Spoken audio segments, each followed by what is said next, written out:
사랑하는 성도 여러분, 먼저 제가 수요일 날이요. 수요일 날 이렇게 퀴즈 아닌 퀴즈를 내드렸는데 옆에 이렇게 강단에 있는 아름다운 꽃들도 있지 않습니까? 그런데 가장 아름다운 꽃이 무슨 꽃이라고 말씀드렸나요? 네? 어, 알고 계시는 분은 계실 텐데 무슨 꽃일까요? 예, 맞습니다. 웃음꽃입니다. 서로를 바라보면서 우리 웃음꽃을 피우면서 함께 인사를 한번 나눠보겠습니다. 주님의 이름으로 사랑하고 축복합니다. 바라보시면서, 네네네네. 한 번 더 인사 나누시겠습니다. 주님의 이름으로 사랑하고 축복합니다. 저하고도 함께 하시겠습니다. 주님의 이름으로 사랑하고 축복합니다. 감사합니다. 오늘 이 오후 예배 자리에 나오신 여러분에게 하나님의 크신 위로가 가득하시기를 소망합니다. 네, 성도 여러분, 명절이 되면 고향에 가시는 분들 계시죠? 음, 오랫동안 연락도 뜸했고, 그리고 바쁘다는 핑계로 몇 년을 못 갔는데, 어느 날 문득 부모님이 생각납니다. 지금쯤 어떻게 지내고 계실까? 전화를 드려야 할 것 같은데, 그런데 막상 연락을 못한 게 걸려서 선뜻 손이 가지 않습니다. 또 용기를 내어서 전화를 드리면 부모님은 왜 이제야 전화했냐며 서운한 말 대신 그냥 목소리도 들어서 참 좋구나, 반갑다고 하십니다. 잘 있었어. 밥은 제때 먹고 다니고. 그 따뜻한 목소리 하나에 괜히 눈시울이 뜨거워지는 경험 혹시 있으십니까? 오늘 우리가 믿는 하나님과의 관계가 꼭 그런 것 같습니다.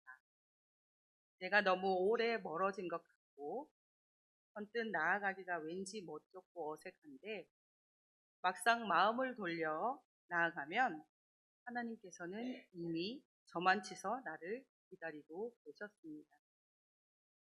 성도 여러분, 지금 이 순간 하나님이 여러분에게 얼마나 가깝게 느껴지십니까? 혹시 기도를 드리는데 예전 같은 간절함이 없고 말씀을 읽어도 가슴에 와닿지 않는 무덤덤한 상태에 머물러 계시지는 않습니까?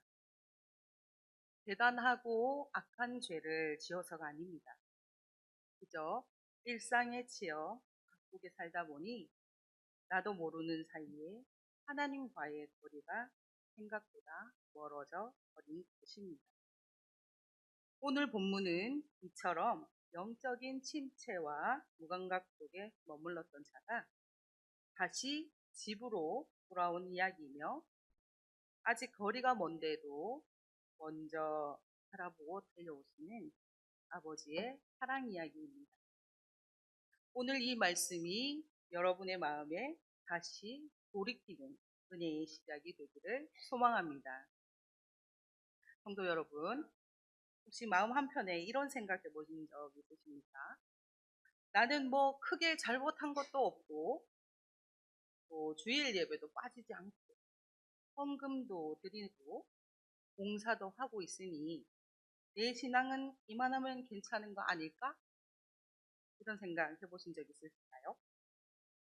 그런데 오늘 본문에 나오는 둘째 아들의 이야기 앞에 서면 우리는 그 안에서 낯선 우리 자신의 모습을 발견하게 됩니다. 이 아들이 집을 떠난 이유가 뭘까요? 대답해 주실 분 있으실까요? 본문에서 둘째 아들이 집을 떠난 이유가 무엇일까요? 크게 말씀하셔도 되는데요. 예?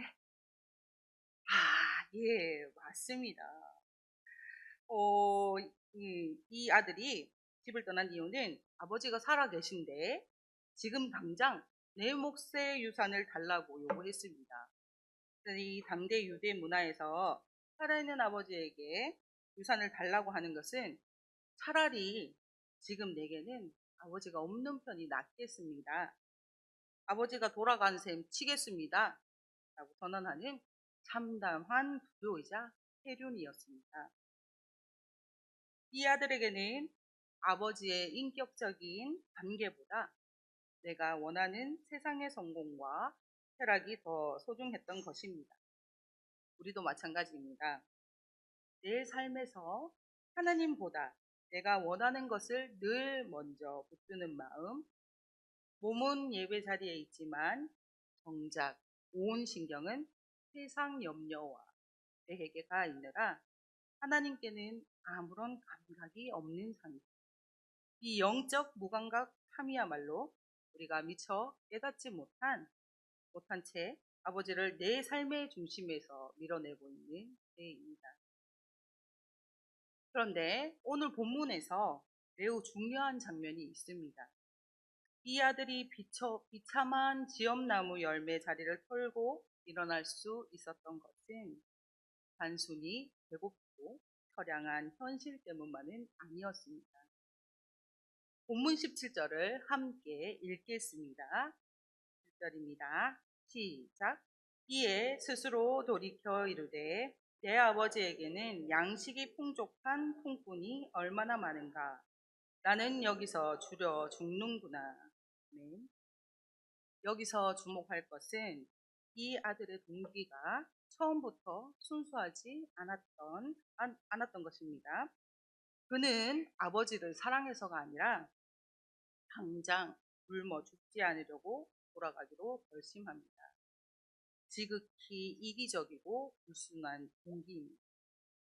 그런데 놀라운 것은 아버지는 그 불순하고 초라한 동기마저 품어주셨다는 사실입니다.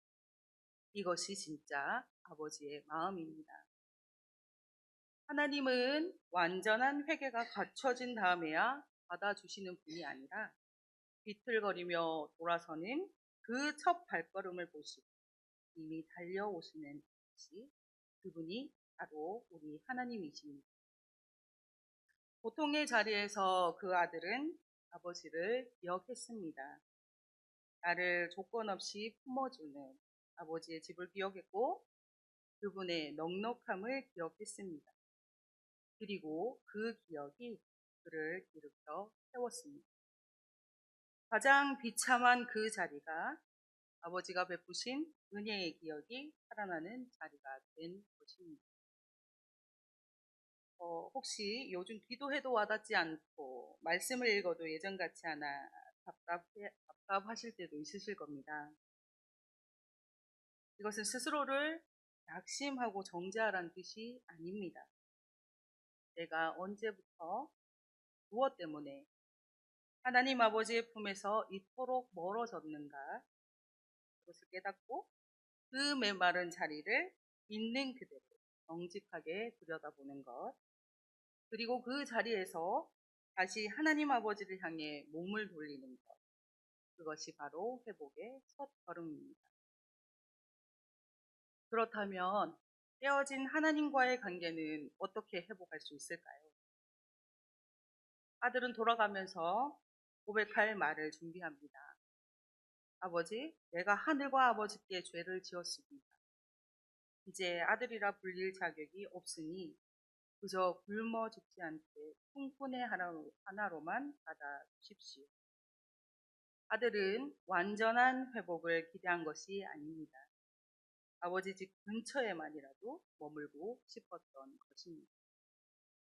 그런데 20절에서 우리의 예상을 뛰어넘는 반전이 일어납니다. 20절을 다시 한번 함께 읽겠습니다. 시작. 이에 일어나서 아버지께로 돌아가니라. 아직도 거리가 먼데 아버지가 그를 보고 측은히 여겨 달려가 목을 안고 입을 맞추니. 아멘. 아들이 준비한 말을 다 꺼내기도 전에 아버지는 이미 저 멀리서부터 달려오고 있었습니다. 아버지는 아들이 집을 떠났던 바로 그날부터 매일 동네 어귀에 서서 그 아들이 돌아올 때만을 바라보고 계셨던 것입니다. 이 아버지가 바로 우리의 하나님이십니다. 그리고 이 사랑은 따뜻한 감정에서 그치지 않습니다. 자격 없는 우리를 조건 없이 안아주시기 위해 우리의 모든 죄를 짊어지시고 독생자 예수 그리스도를 십자가에 넣어주기까지 우리를 사랑하신 보혈의 사랑입니다. 그 사랑 앞에 우리는 초라한 내 모습을 그대로 내어놓으면 됩니다. 그렇게 돌아온 아들을 아버지는 어떻게 맞이합니까? 더러운 옷을 벗기고 가장 좋은 옷을 입힙니다. 손에 반지를 끼워 가문의 아들 됨을 선포하고 발에 신을 신겨 자유인의 신분을 회복시킵니다.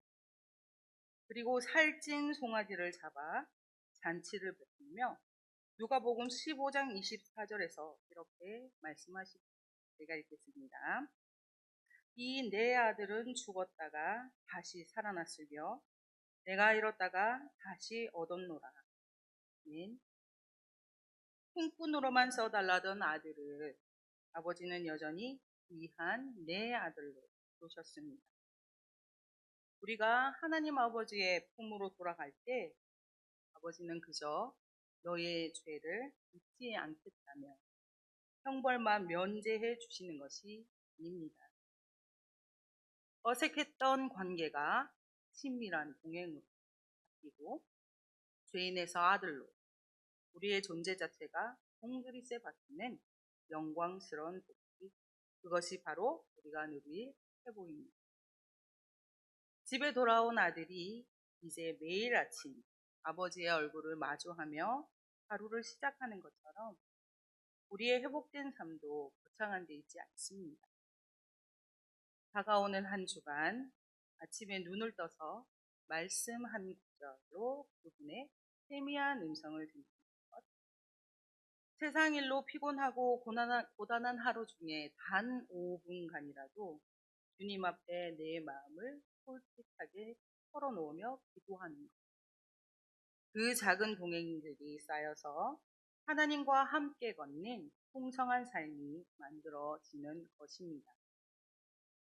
사랑하는 성도 여러분, 우리 아버지가 되신 하나님은 단 한순간도 변함없이 우리가 아직 죄인 되었을 때부터 우리를 기다리고 계셨습니다. 오늘 이 자리에 앉아 계신 분 중 이런 마음이 드시는 분이 계십니까? 내가 너무 멀리 왔는데, 내 삶이 너무 망가졌는데, 이런 모습에 나도 하나님이 과연 받아주실까? 만약 지금 마음에 그런 울림과 찔림이 있다면 그 마음 자체가 이미 하나님 아버지께서 여러분의 마음 문을 먼저 두드리고 계시다는 증거입니다. 하나님 아버지께로 돌아가는 은혜의 길은 예수 그리스도의 십자가 공로로 인해 오늘도 지금 이 순간도 활짝 열려 있습니다. 완전히 준비된 다음에 돌아가는 것이 아닙니다. 배가 고파서 지쳐서 더 이상 버틸 수 없어서 돌아가는 것이라도 괜찮습니다. 하나님께서는 그 발걸음이 시작되기도 전에 이미 달려오고 계십니다. 우리가 할 일은 정죄감에 주저앉아 있는 것이 아니라 그 마음의 부심을 따라 주저없이 일어나 하나님 아버지께로 향하는 것뿐입니다. 오늘 이 오후 찬양 예배가 끝난 뒤 집으로 돌아가시는 길에, 그리고 내일부터 시작되는 치열한 일상의 자리에서 내 마음에 가득 차 있던 세상 염려를 내려놓고 주님, 제가 주님보다 앞서 달렸습니다. 주님의 품으로 돌아갑니다. 라고 고백하는 그 구체적인 한 걸음이 시작되기를 소망합니다. 일어나 아버지께로 기도하겠습니다. 하나님 아버지, 오늘 이 말씀으로 우리를 돌이켜 주시니 감사드립니다. 아직 거리가 멀어도 달려오시는 아버지의 사랑 앞에 지금 이 자리에서 우리의 마음을 주님께 드립니다. 오늘 이 예배를 마치고 돌아가는 발걸음마다 아버지와 함께 걷는 기쁨이 넘치게 하여 주시옵소서. 우리를 먼저 찾아와 주신 예수 그리스도의 이름으로 기도드립니다. 아멘.